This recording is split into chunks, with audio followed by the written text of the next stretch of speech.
জুলাই গণঅভ্যুত্থানের পর আটক সাংবাদিকদের বিষয়ে দ্রুতই সিদ্ধান্ত জানাবে সরকার। বিশ্বমুক্ত গণমাধ্যম দিবসের আলোচনায় কথা বলেছেন প্রধানমন্ত্রীর তথ্য উপদেষ্টা।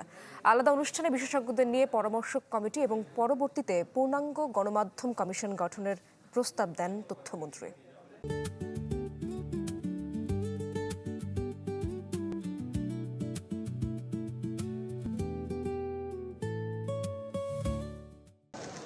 বিশ্ব মুক্ত গণমাধ্যম দিবসে রাজধানী অফিসার্স ক্লাব প্রাঙ্গণ থেকে বর্ণাঢ্য শোভাযাত্রা বের করে তথ্য মন্ত্রণালয়। পরে আলোচনা সভায় বিশেষজ্ঞদের নিয়ে পরামর্শ কমিটি এবং পরবর্তীতে পূর্ণাঙ্গ গণমাধ্যম কমিশন গঠনের প্রস্তাব দেন তথ্যমন্ত্রী। আমি প্রস্তাব করছি বাংলাদেশের একজন গণমাধ্যম বিশেষজ্ঞকে সামনে রেখে গণমাধ্যমের সকল অংশীদারদেরকে সাথে নিয়ে তথ্য মন্ত্রণালয় একটি পরামর্শ কমিটি গঠন করতে চায়। তার পরামর্শের ভিত্তিতে কাজ করতে করতে আমরা একটা গণমাধ্যম কমিশন গঠন করব।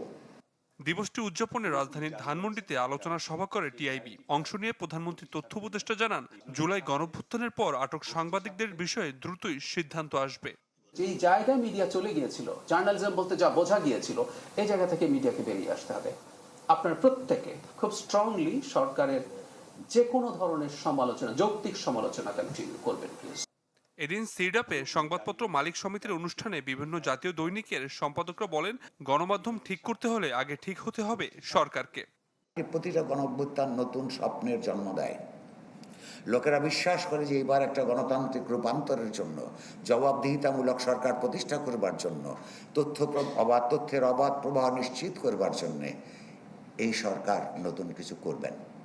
সামাজিক যোগাযোগ মাধ্যমে অপতথ্য ছড়ানোর প্রবণতা ঠেকাতে দ্রুত নীতিমালা করার পরামর্শ দেন আলোচকরা।